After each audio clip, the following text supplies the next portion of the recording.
¿Qué tal, amigos? Bienvenidos a esta ventana que abrimos cada semana, esta ventana informativa de actualidad evangélica, en colaboración con Radio Encuentro, Radio Cadena de Vida. Dice la Biblia: acordaos de los presos como si estuviéramos presos juntamente con ellos. Y por lo tanto, para los fieles y las iglesias protestantes y evangélicas, esto es un mandato ineludible que nos moviliza desde siempre a orar y prestar apoyo a las personas privadas de libertad en todo el mundo y a sus familias. En España, desde la Consejería de Asistencia Religiosa Evangélica de FEREDE, en prisiones, se ha creado una efeméride, el Día del Preso, precisamente para acordarnos de los presos y de todo el equipo de capellanes y voluntarios que asisten a las personas privadas de libertad en la totalidad, casi, ahora lo vamos a confirmar, casi o en la totalidad de centros penitenciarios de nuestro país, España. Ese Día del Preso se conmemora el primer domingo de marzo de cada año, que en este 2025 cae el día 2 de marzo. Para conocer los detalles de esta conmemoración anual, hoy tenemos con nosotros a José Pradas. Él es pastor evangélico y desde hace algún tiempo también es el coordinador nacional de la Consejería de Asistencia Religiosa en establecimientos públicos, que abarca prisiones, hospitales y otros ámbitos. Ya le saludamos, Josué. Gracias por estar con nosotros en la Comunidad Evangélica. Muchas gracias. ¿En qué consiste el Día del Preso? ¿Y cómo se conmemora esta efeméride en España?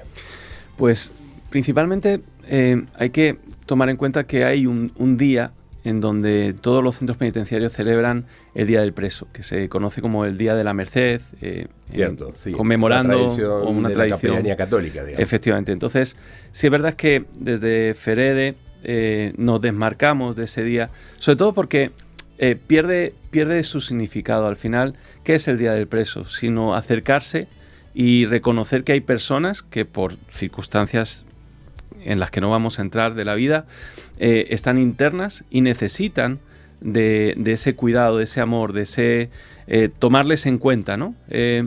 Personas que para la sociedad tal vez no valen nada, pero que sabemos que para Dios valen mucho. Claro que sí. ¿Y en qué sitios se celebra? O sea, en las iglesias, también en los centros penitenciarios se hace algo especial este día 2 de marzo, por ejemplo, el primer domingo de marzo de cada año. Cada primer domingo de marzo de cada año procuramos informar a las iglesias de este evento y animarles a que de forma especial puedan recordar a esas personas que están internas y también a aquellos que las sirven, ¿no? Aquellos capellanes, aquellos ministros de culto y auxiliares que cada semana entran a celebrar con ellos culto, ¿no? Y también en cada culto, en cada centro penitenciario, pues se procura tener algo especial, ¿no? Se procura tomarles en cuenta y tomar en cuenta que hay una vida, ¿no? En Cristo. Es decir, que ellos saben que se está conmemorando este día, los internos de los centros penitenciarios que asisten normalmente a los cultos que organizan los capellanes evangélicos. Ellos saben cómo lo valoran, qué importancia le dan a esto. ¿Les hace bien saber que en las iglesias se acuerdan de ellos? Pues imagínate, el hecho de saber que gente que no les conoce absolutamente de nada y que a lo mejor pueden pensar que ni siquiera tendrían que preocuparse por ellos, están orando por ellos, que están pensando en ellos, pues para ellos es ánimo, ¿no? Es algo que les da aliento y les anima a seguir buscando del Señor, ¿no? Para esta ocasión se ha preparado un cartel, siempre se hace uno con un lema diferente. En este caso, una nueva vida en Cristo. Lo voy a poner aquí para que lo vean también nuestros amigos que nos están mirando o escuchando ahora. Una vida nueva en Cristo, Día del Preso, domingo 2 de marzo de 2025, convocado por el Servicio Común de Asistencia Religiosa Evangélica Penitenciaria.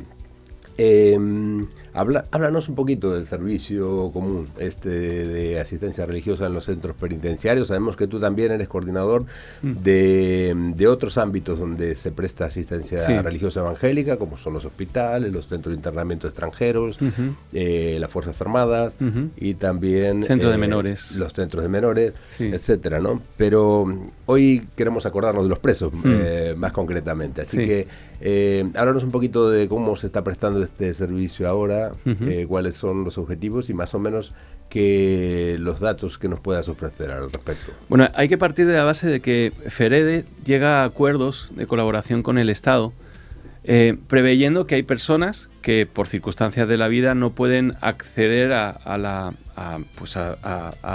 confesar su religión de una forma libre y voluntaria, ¿no? Entonces, al no estar en esa condición, el gobierno prevé que estas personas puedan recibir asistencia religiosa en su propia confesión. En este caso, las iglesias evangélicas a través de FEREDE tienen estos acuerdos y el Estado facilita que ministros de culto y auxiliares, capellanes, puedan entrar a celebrar cultos, a hacer una asistencia personalizada.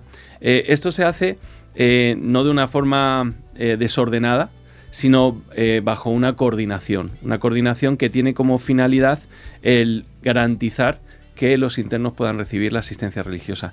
Aquellos capellanes que quieren participar de la asistencia religiosa evangélica necesitan hacer una formación que desde FEREDE se provee a través de los consejos evangélicos y además cumplir con una serie de requisitos que finalmente le dan entrada a este servicio común.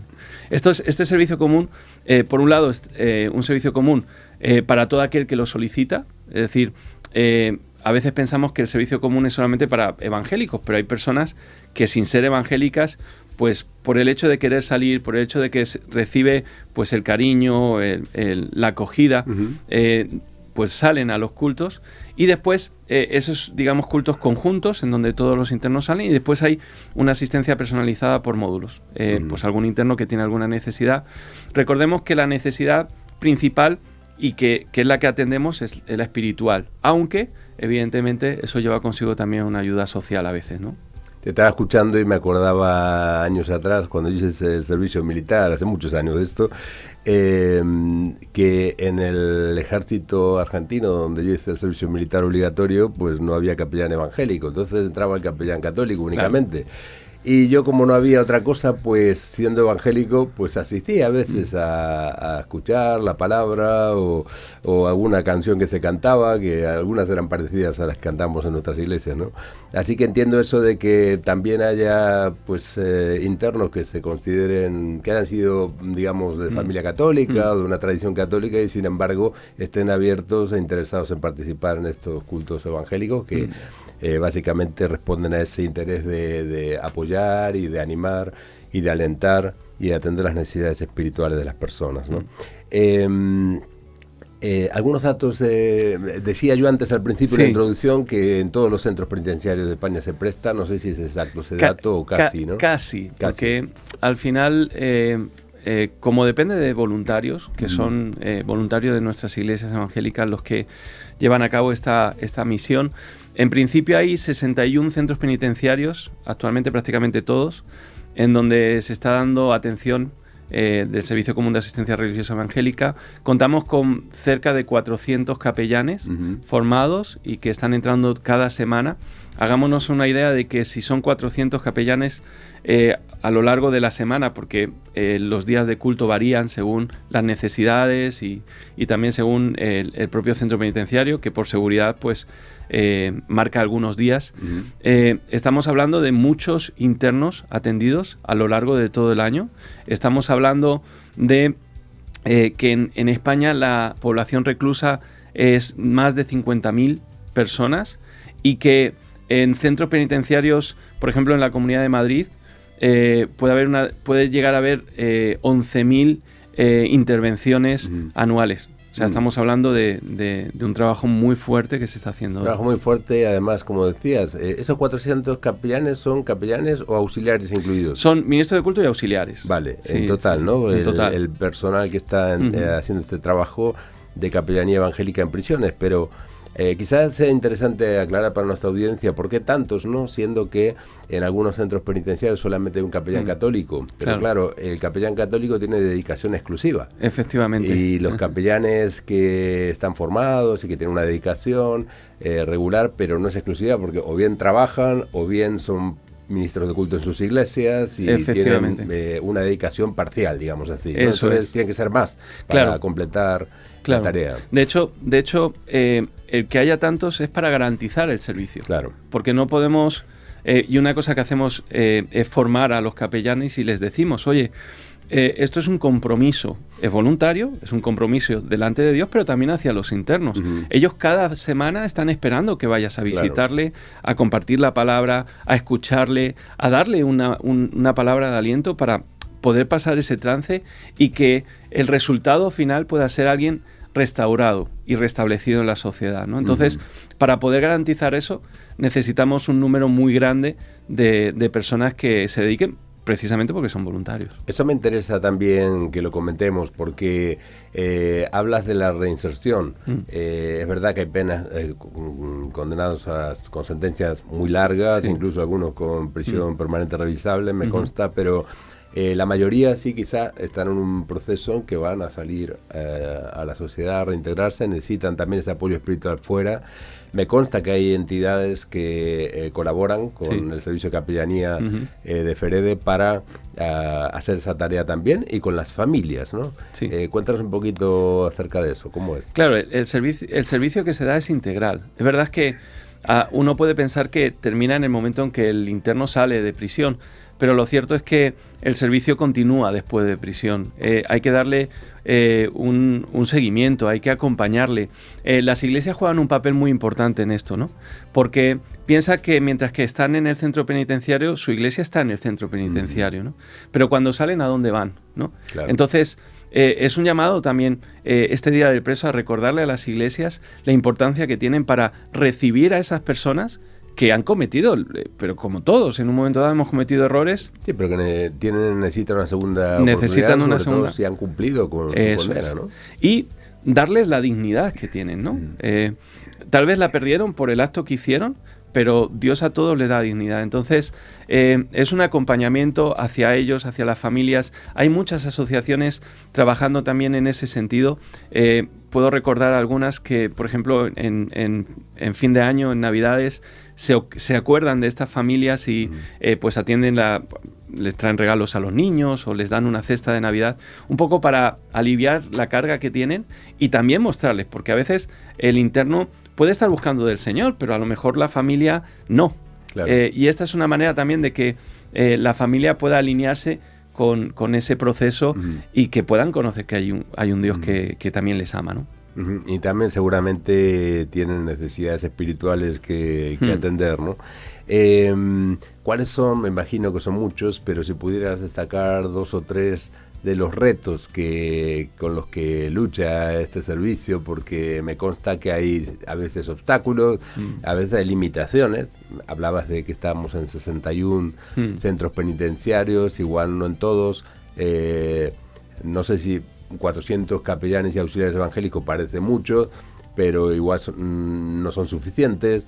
No sé, ¿qué retos te parecen los más? ¿Cuáles destacarías? El primero de ellos es la formación, porque muchos quieren entrar a dar capellanía y piensan que están preparados para ello, tienen tal vez un deseo de hacerlo, pero muchas veces una vez que han hecho, una vez que tienen el deseo, se tienen que formar y preparar bien. Creo que es clave que quienes entran, si bien no son profesionales al uso, tienen que ser profesionales en lo que hacen, ¿no? Entonces uno de ellos sería ese. El otro sería que esos capellanes puedan dar continuidad, ¿no? Porque muchas veces al ser voluntario, hay veces que, pues, por ejemplo, el cumpleaños de mi hijo, Navidades, y los internos siguen ahí dentro. Y hay que atenderlos. Entonces, hay que renunciar a algunas cosas personales por amor a ellos, ¿no? Entonces, un reto es entender que si bien es algo voluntario, es un compromiso, es una decisión.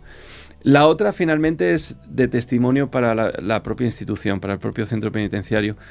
Algunos problemas que tenemos es porque no entendemos que el derecho es del interno a recibir asistencia religiosa y no del capellán a entrar, ¿no? Y eso siempre trae ciertos conflictos que al final generan un malestar tanto para el centro penitenciario como para uno mismo, ¿no?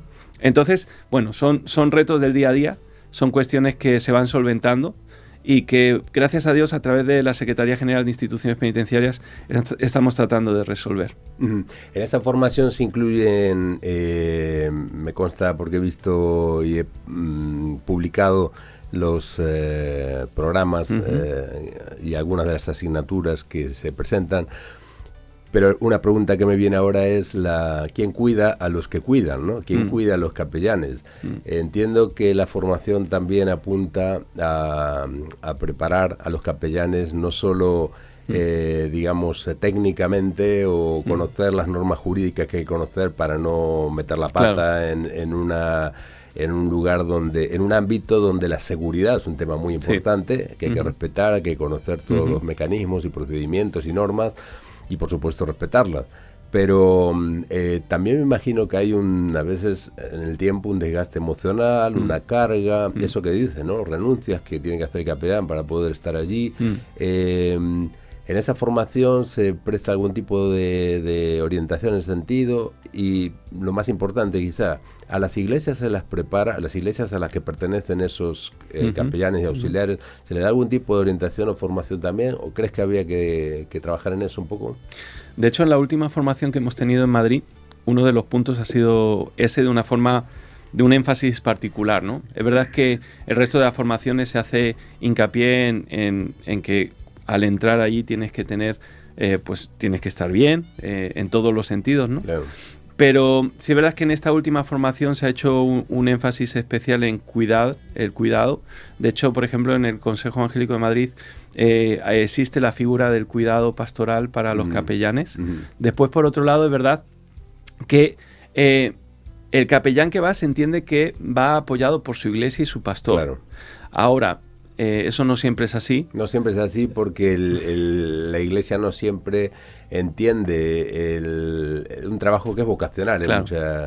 Y que es externo, ¿no?, a la iglesia, ¿no? Claro. Al final no es algo que ocurra dentro de las iglesias. Y que no se puede contar mucho porque no se pueden hacer muchas fotografías ni nada dentro para involucrar emocionalmente a las iglesias. Entonces, ¿no? sí es verdad que en ese sentido el Día del Preso, pues anima a las iglesias a tomar en cuenta ese trabajo, a tomar en cuenta a aquellos que están sirviendo en esta área. Y de alguna manera también a los pastores a hacerles un llamado a que si tienen hermanos que están sirviendo en la capellanía, pues que traten de dedicar algún momento a lo largo de la semana o del mes para preguntarles cómo se encuentran, cómo están y si necesitan algún tipo de consejo. Pues te voy a hacer dos preguntas, tenemos que ir terminando, pero sobre este tema.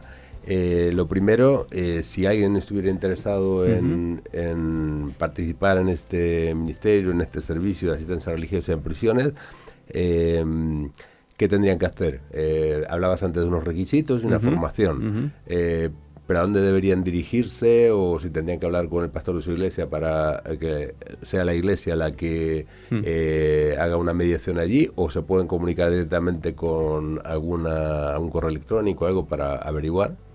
Como es un servicio que está regulado, cada consejo tiene un coordinador general que depende directamente de la coordinación de FEREDE. Entonces, lo primero de todo es saber qué necesidades hay en los centros y si hay necesidad de añadir algún otro capellán. Ya. Ahora, más allá de eso, es importante que si están sintiendo un deseo de poder hacerlo, que hablen con sus pastores y después que puedan escribir a coordinación.are@ferede.org. Ahí os podemos contestar a cualquier pregunta que tengan o cualquier duda respecto a esto y derivarlos en caso de que sea necesario a quien corresponda para que puedan hacer la formación y después puedan presentar toda la Vale, muy importante eso básicamente. La iglesia, pero también los consejos evangélicos autonómicos son los que en representación de FEREDE en las distintas autonomías eso es.